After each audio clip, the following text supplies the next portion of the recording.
Practicality is not always better. Welcome to WatchMojo.com, and today we're counting down our picks for the top 10 worst practical special effects in movies. For this list, we'll be looking at the big screen sequences where practical effects like prosthetics, animatronics, puppets, etc., or any other effects achieved without computers were used with disastrous results. As we'll be showing big moments from several of the films we're featuring, there will be spoilers, so spoiler alert. They're eating her! And then they're going to eat me! Oh my God! Number 10. Window Crasher, A Nightmare on Elm Street. This is God. A common trope of the horror genre is to incorporate one last scare in the closing seconds of the film. Come to Freddy. Freddy Krueger's first foray into the nightmares of the world helped enforce that trend with this terrifying sequence. With Freddy supposedly dispatched, Nancy's and her mother's morning should be a bright one. I'll see you. That is, until things get unsettled, and her mother is pulled through the window of her front door, presumably to her demise. The fact that the body that flies at such velocity is clearly a doll or mannequin of some kind practically ruins the film's entire ending.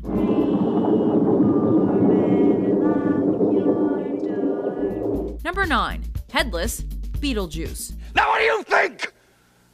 You think I'm qualified? A film from the heyday of director Tim Burton, Beetlejuice combines everything that made him a force in the industry to begin with. What do you think of this?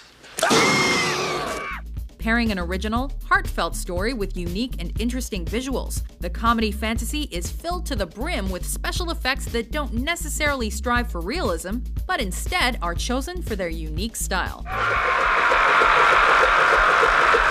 That's what makes the clunky, cheap-looking effect used to show Alec Baldwin's headless torso and dismembered head all the more off-putting in this scene. Don't believe us? Have a look for yourself.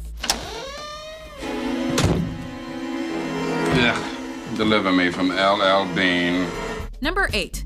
Not Human, RoboCop.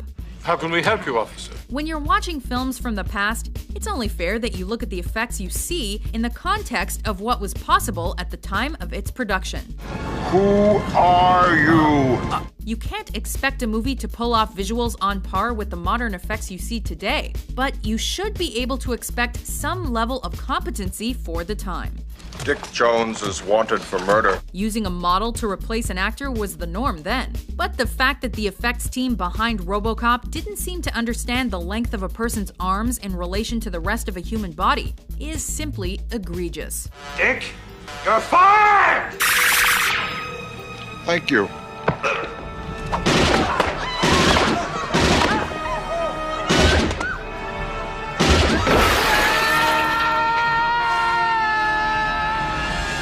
Number 7. Effects you can flush, street trash. Though this comedy horror was written expressly with the intent to offend every group on the planet, we have to assume it wasn't also the intention of filmmakers to insult the intelligence of audiences that saw its awful effects. Centering on bottles of wine that make you melt when you drink them, and their sale to the homeless, you'd think the central concern of the men behind the camera would be to perfect the very effects to showcase this before making their film.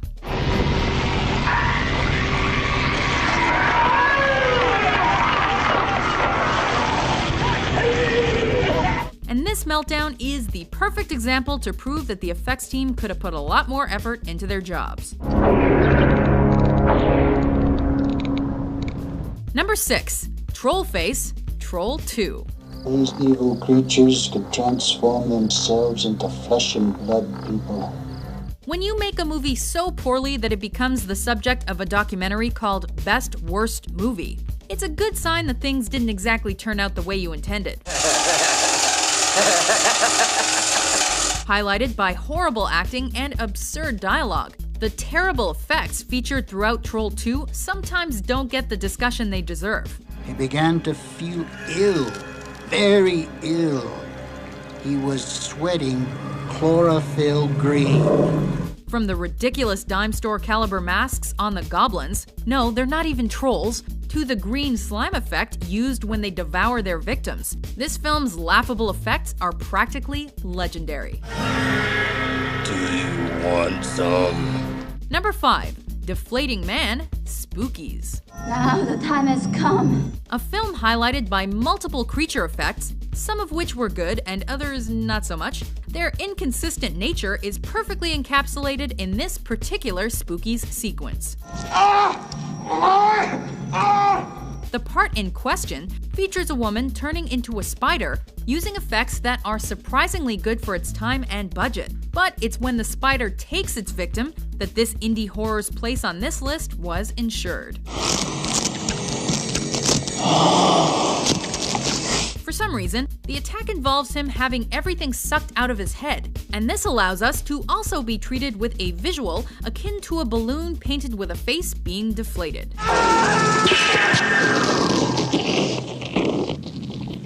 Number 4. Eye Trauma, The Terminator.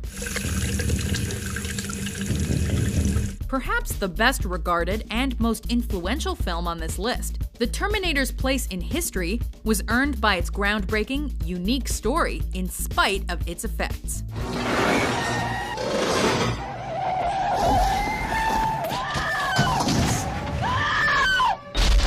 The story of this sequence, which features the titular cyborg's self-repairs on its arm and eye, plays to something guttural in the human mind.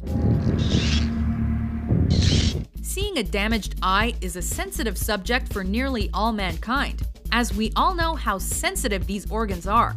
Ignoring this fact though, the moments where you see the Terminator's face from the front while he makes cuts into his eye look so fake they are downright laughable.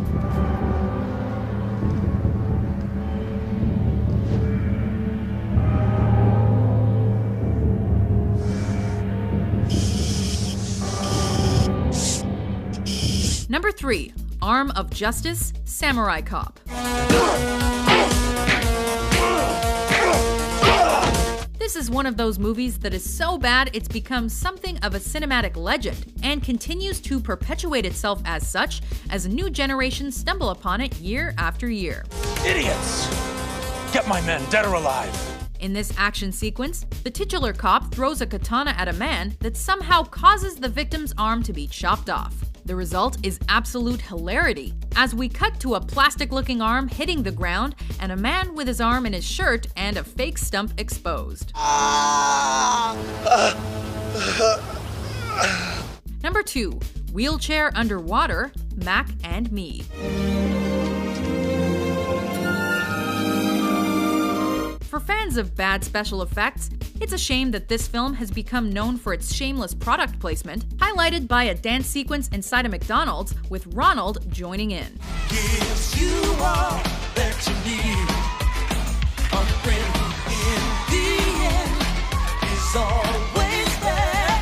What has somehow managed to fly somewhat under the radar is how truly spectacularly awful the effects are from the beginning of Mac and Me to the end. This must be like what they drink on their own planet.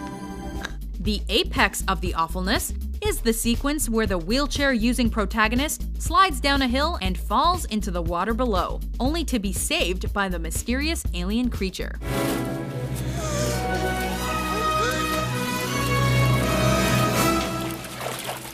Before we reveal our top pick, here are some honorable mentions.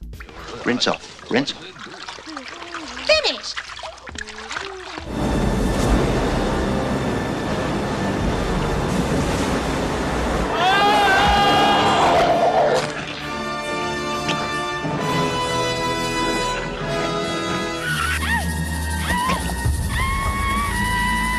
Let's be realistic. I mean, my apartment's zillions of miles from here. You're 3 feet taller than I am. Number 1. Shark Attack, Jaws 3D. Come on, you'll love it. It's fun. Trust me. Attempting to recreate the magic of the original film with a first-time director behind the lens was an undoubtedly unenviable task. The decision to change the focus of the series from story-based to targeting the burgeoning and underwhelming 3D trend at the time may have been the nail in the coffin for this Jaws sequel. Want to take the money and run to Venezuela with old Mikey, huh? The film's worst moment, in most people's opinion, is when the shark crashes through glass to attack those on the other side of it. Not blinking or moving in any way other than its slow straight floating towards the glass. This effect is arguably one of the most unforgettably terrible in cinematic history.